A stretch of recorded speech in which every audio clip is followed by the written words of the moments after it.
kind of funny. That's very good. Good evening. Hello, I'm Ishak Edikoth, and welcome to Jones Nightly News, presentation of 1982 to 1984, a look back. Tonight we'll be reviewing our nation's history in the great time period of the early 80s. Hello, I'm your second anchor, Sydney Rowley. The first news story is about one of our favorites, the King of Pop. November 30th, 1982, Michael Jackson released his album Thriller for everyone to hear. Its uptempo beat and modern feel took the whole world by surprise and became a huge hit. Previous to Thriller, Jackson struggled to have his songs aired on MTV, but on December 2nd, 1982, MTV showed the music for the whole world to enjoy. Thriller became number 1 on the US Billboard 200 on February 26, 1893, and remained number 1 going into 1894. Through his latest hits and appealing image, Michael Jackson has brought down racial barriers in the music industry by paving the way for future African-American musicians. In 1984, Jackson's album received a record-breaking 8 Grammy Awards, along with 8 American Music Awards, the Special Award of Merit, and 3 MTV Music Awards. What a great couple of years for Michael Jackson. Here's Jesse with an editorial piece on the Equal Rights Amendment. That sounds interesting. On June 30th, 1982, the Equal Rights Amendment failed ratification. After being passed by Congress in March of 1972, it fell short of just 3 states needed to make the 38 out of 50 state approval requirement for proposed constitutional amendments. In my opinion, the failure to get the Equal Rights Amendment ratified is a failure for our country. It can only bring good things to the nation. Its only intent is to guarantee the end of gender discrimination in the United States. The amendment was certainly popular enough, as after being passed by Congress, it was quickly ratified by 30 states. The only reason it missed the deadline is because the conservative activists got involved and slowed everything down. With their claims of it being a pro-abortion measure and posing a risk of taking benefits from housewives, they prevented the essential amendment from ensuring gender equality under laws. With all the feminist advances our nation was making, it's a shame that the amendment did not get approved. I hope that in the future we make more progress with the Equal Rights Amendment, as discrimination on account of sex is simply inexcusable. Thank you, Jesse. I completely agree, although I fail to see why some people are hesitant to support it. Next up, we have a film review of one of the nation's new favorite movies, E.T. E.T., the Extraterrestrial, screenplay written by Melissa Mason, is a thrilling movie about hope, acceptance, and friendship. It begins with a group of aliens visiting Earth, but after being disturbed in their study of the Earth's vegetation, they flee to their ship. In the chaos of the moment, one of them is left behind. The visitor runs away and winds up meeting a young boy named Elliot, a 10-year-old whose parents have recently separated. After slowly becoming friends with Elliot, played by Henry Thomas, his little sister Gertie, Drew Barrymore, and his older brother Michael, Robert McNaughton, E.T. embarks on a quest to communicate with his home planet. The movie is full of special effects and lovable characters, which makes it remarkably entertaining for the whole family to enjoy. This film is award-winning and has won 50 awards and several Oscars, and has been nominated for 32 other awards. That movie is out of this world. Haha, get it? Speaking of space, we have Jesse reporting from Florida on Sally Ride's historic spaceflight. Hi, I'm here at the Kennedy Space Center, the site of Sally Ride's historic liftoff. This liftoff was unlike any other, as Ride, one of 6 women selected in NASA's 1978 astronaut class, broke gender barriers on June 18, 1983, when she became the first American woman to go to space. In the area just behind me, the Challenger space shuttle departed with Ride on it. As a mission specialist for mission SDS-7, she helped the crew deploy communication satellites and conducted experiments. The flight also involved the use of a robotic arm, and Ride became the first woman to operate it on her monumental voyage. She returned to Earth on June 24th and went on a second spaceflight in October of 1984. She is just an amazing woman. What an inspiration for young girls. All right, thank you, Jesse. More on 1982 to 1984, looking back, after this commercial break.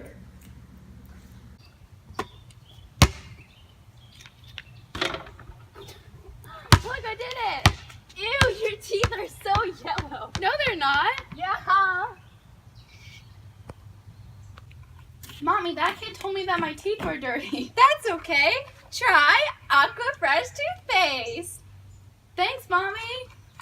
Ew, it's the kid with the gross teeth. Not anymore, thanks to Aquafresh. Aquafresh, take clean to the extreme. Welcome back to our presentation of 1982 to 1984. Corey is live from the Memorial Stadium on the Orioles' historic win. Reporter Corey Scott here, live at Memorial Stadium, where the Orioles had just won the World Series.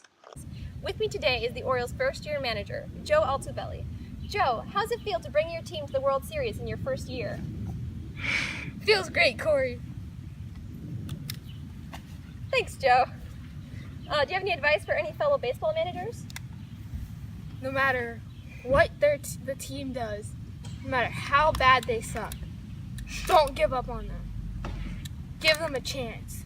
Make them into the players you know that they can be. While I'm here, I'd like to thank my mom, my dad, my uncle, my cousin Billy, Thanks, Joe. my sister. Thank you, Joe. Also here with me today is Eddie Murray, the Orioles' first baseman. Eddie, how does it feel to come so far with this team? It feels pretty great. I'm really proud of us. Do you plan to continue playing for the Orioles? Yes, I do. We are a great team. Thanks, Eddie. There you have it. The team is looking and feeling great. Congratulations, Orioles. It was a great season. Back to you, Sydney. Yes, the Orioles winning was a great moment in our history. Unfortunately, there were also some sad moments during this time period. On October 23, 1983, a suicide bomber drove a truck full of explosives onto the U.S. Marine barracks in Beirut, Lebanon. 241 U.S. Marine, Army, and Navy personnel were killed. The barracks bombing followed a suicide bombing in April of 1983, in which 63 people, including 17 Americans, were killed at the U.S. Embassy in Beirut. The identities of the bombers have not been discovered, but it is suspected that they were Shiite terrorists associated with Iran. The U.S. Marines were in Lebanon as a part of a multinational force from 1982, helping with the Palestinian withdrawal. The bombings raised questions about America's role in the conflict, and on February 26, 1984, the main forces of the U.S. Marines left Lebanon, leaving only a small group to protect the embassy. The day of the barracks explosion certainly was a somber day for America. We'll take a look at the rest of 1984 when we get back from this short commercial break. Are you feeling sad today? Yeah. Why don't you have a bar of Hershey's chocolate?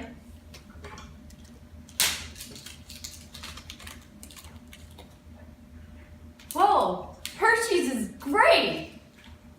Hershey's delicious chocolate can brighten anyone and everyone's day. Buy a bar today at your local grocery store.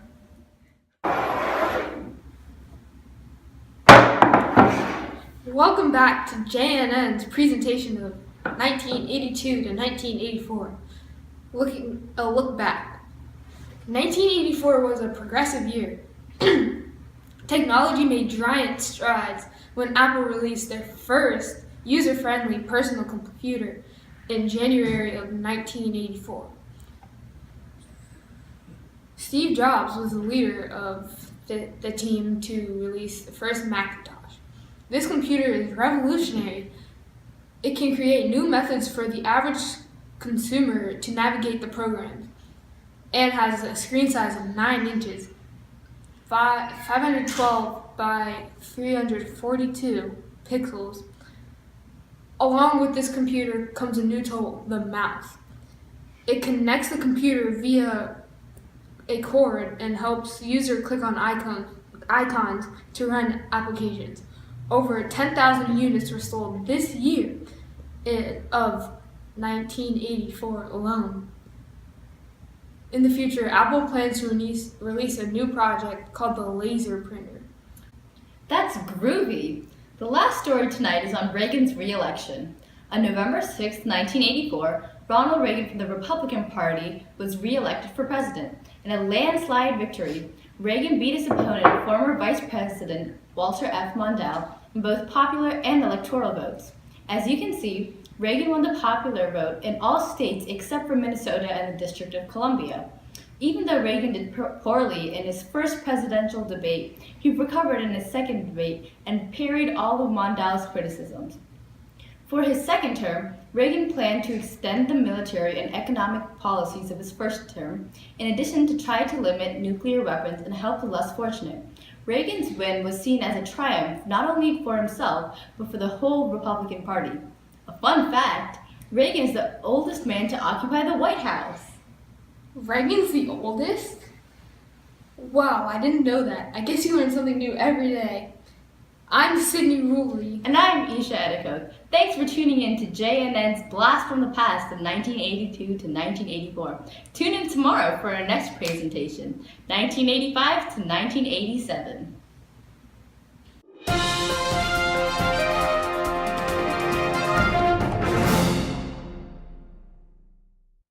Its up-tempo beat and modern feel took the whole world to Sydney's up. U.S. Marine barracks in Peru. Won the Wait. With me today is the Orioles' first-year manager, Eddie.